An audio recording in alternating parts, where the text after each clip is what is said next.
अतिशय महत्त्वाची बातमी, कारण भोंदू अशोक खरात प्रकरणात रुपाली चाकणकर यांची चौकशी होणार आहे। रुपाली चाकणकर यांची नाशिकमध्ये विशेष पथकाकडून चौकशी केली जाईल।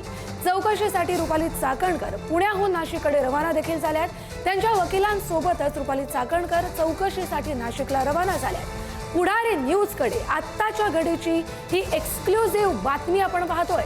वकिलांसोबत चौकशीसाठी रुपाली चाकणकर नाशिकला रवाना झालेल्या आहेत। रुपाली चाकणकर पुण्याहून नाशिकसाठी रवाना झालेल्या आहेत। अशोक खरात प्रकरणात सगळ्यात आधी रुपाली चाकणकर यांचं नाव समोर आलं। त्यांच्यावर अनेक आरोपांची सरबत्ती झाली, मात्र हे आरोप समोर आल्यानंतर त्यांना आपल्याकडच्या दोन्ही महत्त्वाच्या पदांचा राजीनामा द्यावा लागला। मात्र हा राजीनामा दिल्यानंतर आता पहिल्यांदाच रुपाली चाकणकर यांची चौकशी केली जाणार आहे। याच्या आधी त्यांच्या बहिणीची आणि त्यांच्या भाच्याची देखील चौकशी झाली आहे, मात्र पहिल्यांदाच रुपाली चाकणकर यांची आता नाशिकमध्ये चौकशी केली जाईल। रुपाली चाकणकर आपल्या वकिलांबरोबर पुण्याहून नाशिककडे रवाना झाल्यात।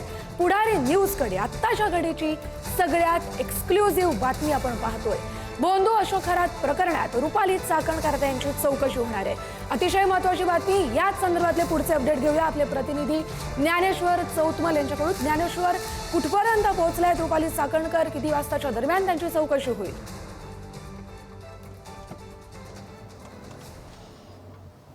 रुपाली चाकणकर यांचा पुण्याहून नाशिकच्या दिशेने प्रवास सुरू झालेला आहे आणि हा प्रवास एसआयटी समोर आज त्या जाणार आहेत। त्यांची चौकशी होणार आहे। या चौकशीच्या निमित्तानं त्यांचा हा प्रवास आहे। सकाळी रुपाली चाकणकर या त्यांच्या पुण्यातल्या धायरी परिसरातल्या निवासस्थानातून सकाळी पांढऱ्या रंगाच्या इनोव्हा गाडीतून बाहेर पडल्या आणि त्यांचा प्रवास सुरू झाल्यानंतर आता आपण जर बघितलं असेल तर सिंहगड रोड परिसरात त्यांनी त्यांच्या वकिलाला गाडीत बसवलं। पुढे विश्रांतवाडीच्या परिसरात त्यांनी गाडी बदलली आणि आता समोर दिसणारी जी गाडी आहे MH12 VC 7800 या पांढऱ्या रंगाच्या गाडीतून त्यांचा प्रवास सुरू झालाय। विश्रांतवाडीमध्ये त्यांनी ही गाडी बदललेली आहे आणि या गाडीमध्ये सध्या रुपाली चाकणकर त्यांचे वकील या गाडीमध्ये बसलेले आहेत आणि नाशिकच्या दिशेनं त्यांचा हा प्रवास सुरू झालेला आहे। अगोदर त्यांनी पांढऱ्या रंगाची इनोव्हा गाडी वापरलेली होती। विश्रांतवाडी परिसरामध्ये त्यांनी गाडी बदलली। त्यांच्या वकिलासह या पांढऱ्या इनोव्हा गाडीतून या महिंद्रा कंपनीच्या XUV गाडीमध्ये बसल्याचा आपल्याला व्हिज्युअल्समध्ये देखील बघायला मिळालेलं होतं। रुपाली चाकणकर यांच्यावरती खरात प्रकरणाच्या संदर्भानं गंभीर आरोप झालेले होते। इतकंच काय तर त्यांना त्यांच्या पदाचा राजीनामा देखील द्यावा लागलेला होता आणि आज त्यांना एसआयटी समोर जेव्हा चौकशीला बोलावलेलं आहे तेव्हा त्या चौकशीला सामोरे जाण्यासाठी नाशिकच्या दिशेने निघालेले आहेत आणि ही एक्सक्लुझिव्ह बातमी आपण पुढारी न्यूज वरती पाहतो आहोत। या सगळ्या दरम्यान एक महत्त्वाची गोष्ट सकाळी जी घडली ती म्हणजे एक नाशिक पासिंगची गाडी या रुपाली चाकणकर यांच्या निवासस्थानाच्या बंगल्यामध्ये आतमध्ये जातानाची दृश्य देखील आपण पाहिलेली आहेत।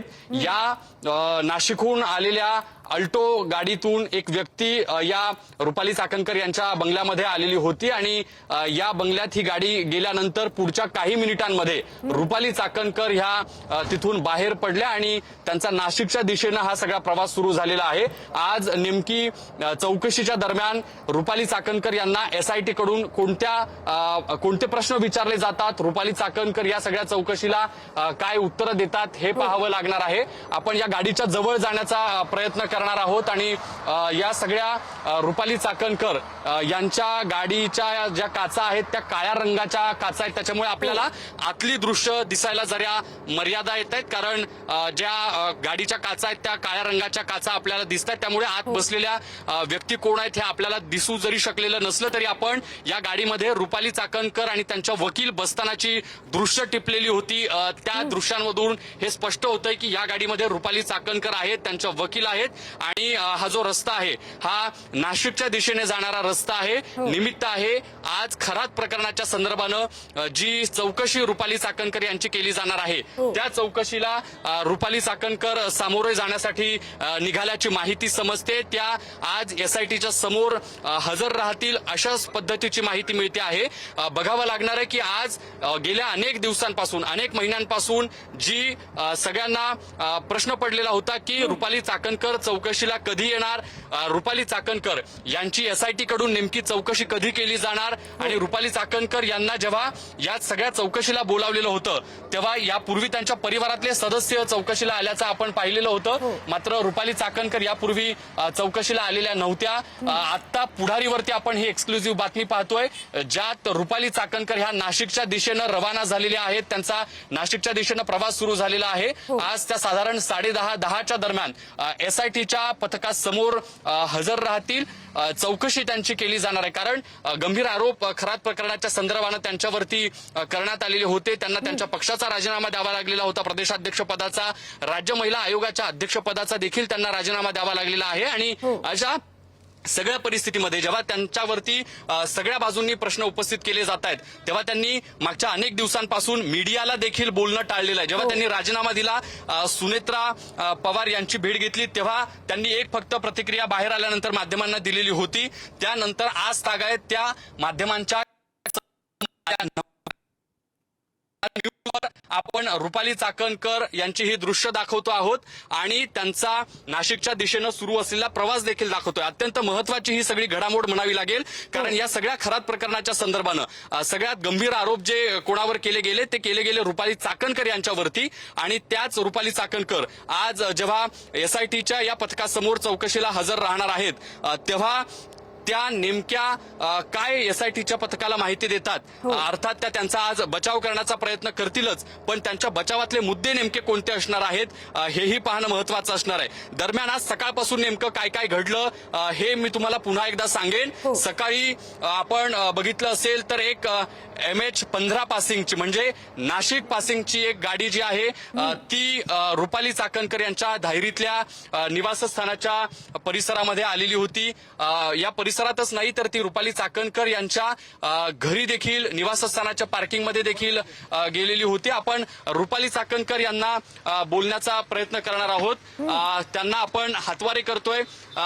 रुपालीताई, अर्थात आपण आवाज जरी दिला तरी गाडीच्या काचा बंद असल्यामुळे त्यांच्यापर्यंत आवाज आपला पोहोचणार नाही.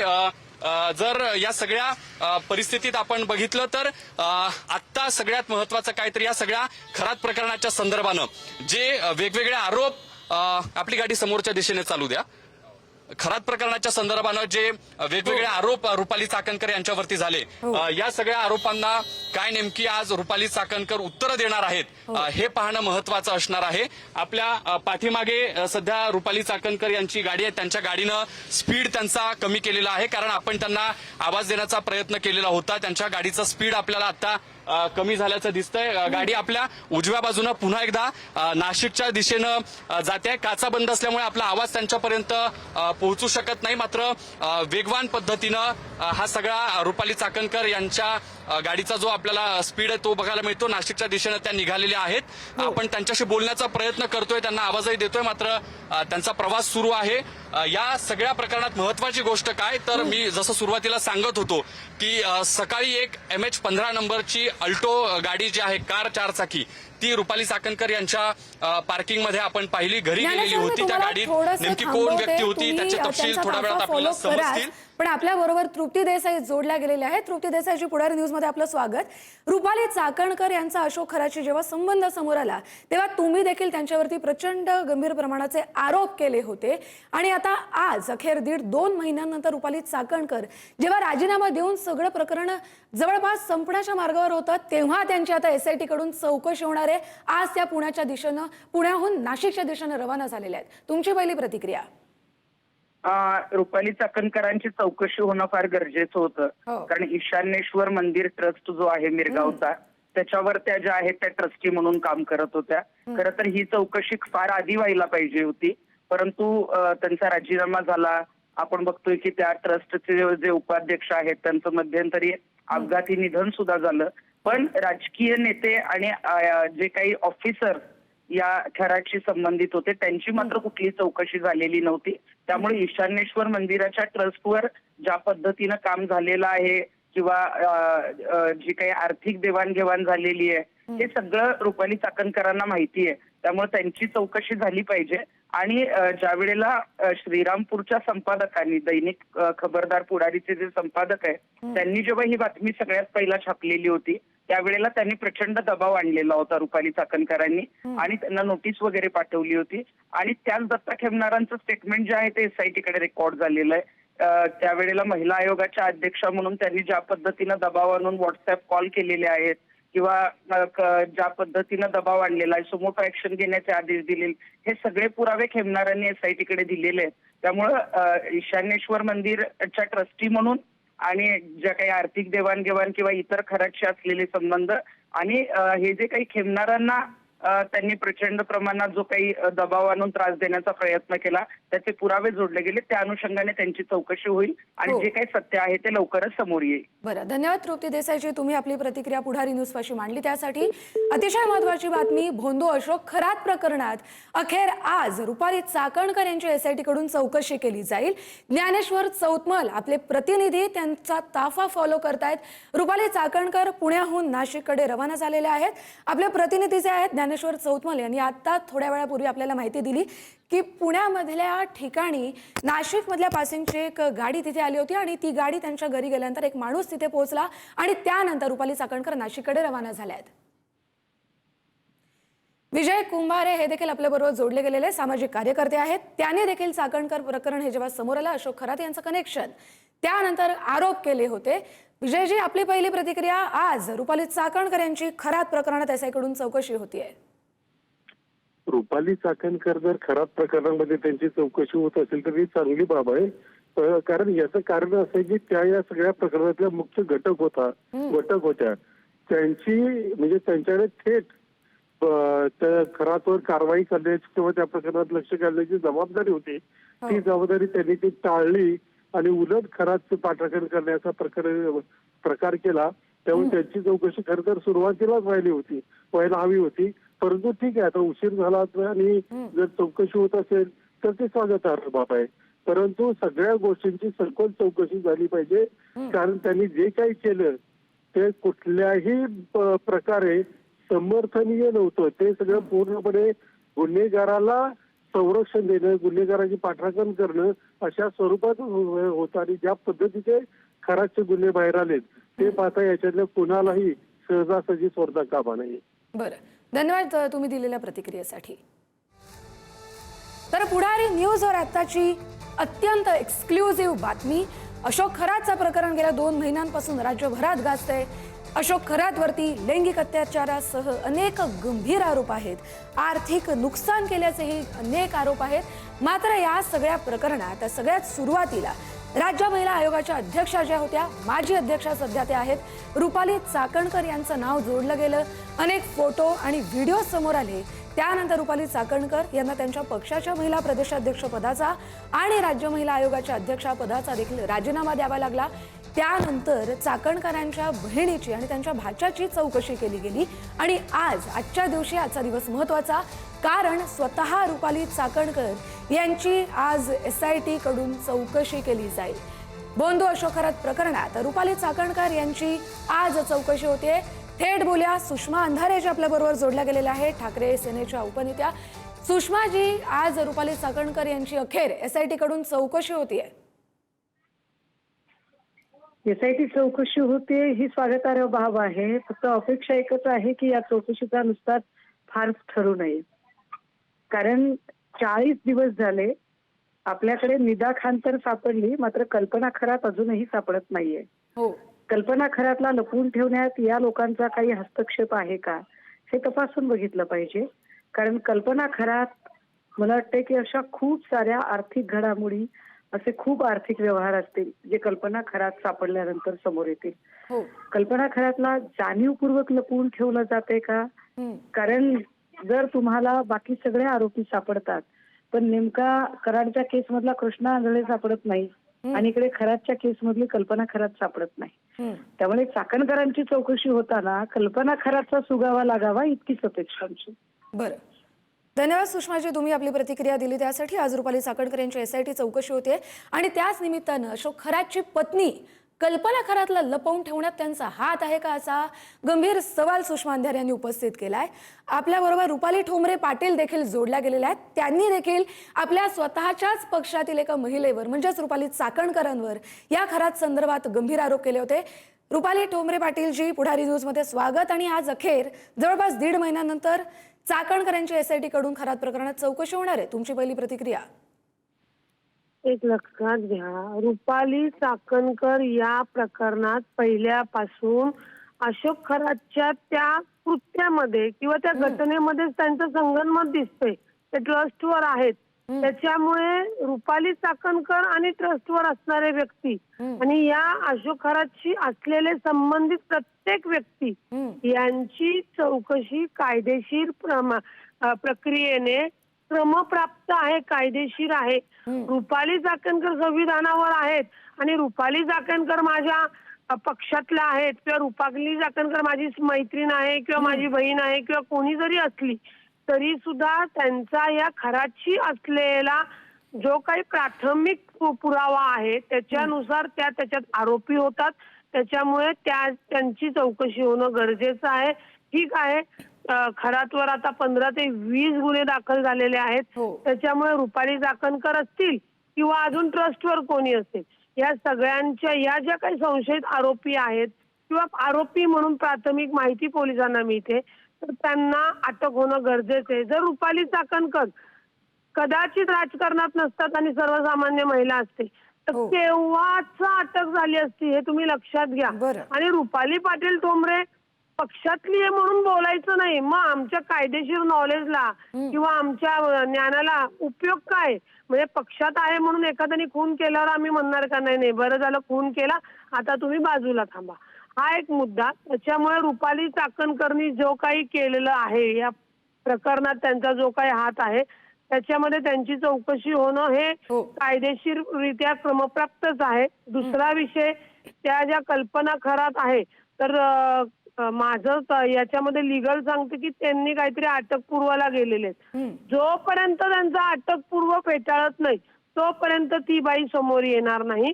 आणि निश्चितच कल्पना खरात असेल किंवा चाकणकर असेल यांना कोणतरी राजकारणातल्या काही गोष्टी लोक वाचवत म्हणजे व्यक्ती वाचवत आहे. असो किती दिवस वाचवणार आहे? कायद्याच्या ह्याच्यामध्ये मी तेव्हाही सांगितलं, जर चाकणकरांना तुम्ही बोलवलं नाहीत किंवा त्यांना आरोपी केलं नाहीत तर मेहरबान हायकोर्टामध्ये याचा सगळा जेव्हा याचिका जाईल तेव्हा पोलिसांना सुद्धा त्याच्यामध्ये दोषी ठरलं जातं आणि पोलिसांचे दोष ठरल्यानंतर त्यांच्यावरही कारवाई होते.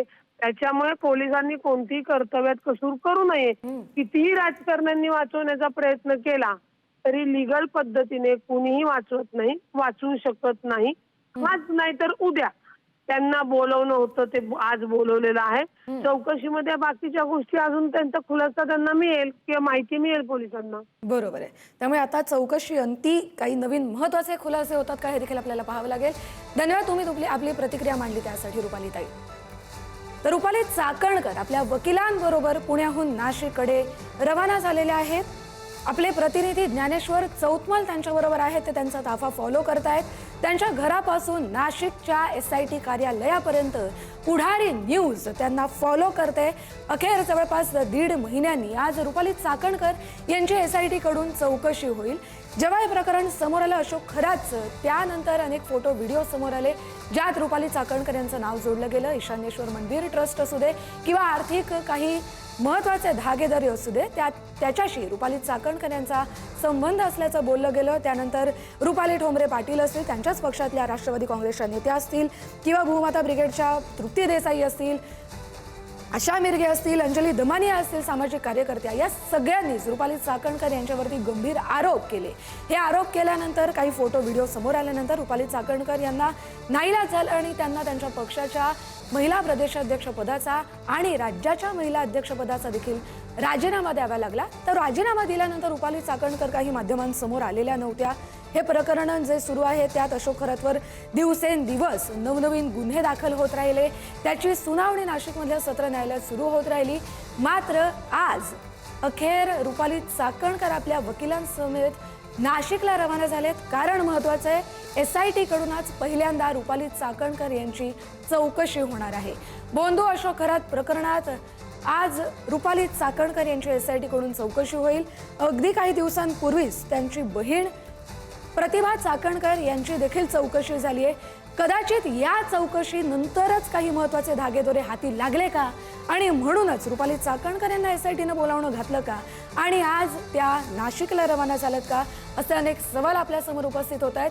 पण पुढारी न्यूजकडे आत्ताच्या घडीची सगळ्यात एक्सक्लुझिव्ह बातमी, कारण रुपाली चाकणकर यांची आज नाशिकमध्ये भोंदू अशोक खरात संदर्भात एसआयटी चौकशी होणार आहे. महाराष्ट्र राज्य महिला आयोगाच्या माजी अध्यक्षा रुपाली चाकणकर आहेत. यांच्यावरती भोंदू बाबा अशोक खरात याच्या लैंगिक शोषण प्रकरणात मदत केल्याचा, त्याचबरोबर अनेक आर्थिक व्यवहारांचे आरोप झालेले आहेत. त्यामुळेच त्यांची या संदर्भात आज एसआयटी कडून चौकशी केली जाईल. तेजस्वी सातपुते एसआयटीच्या प्रमुख आहेत. त्यांच्या बरोबरचं ते पथक आहे. त्यांच्याकडून सध्या राज्यभरात अशोक खरातशी संबंधित अनेक महत्त्वाचे धागेदोरे शोधणं सुरू आहे. आर्थिक संबंध असू दे, लैंगिक शोषण संबंधात असू दे, अनेक महत्त्वाच्या गोष्टी आता तपासातून समोर येत आहेत.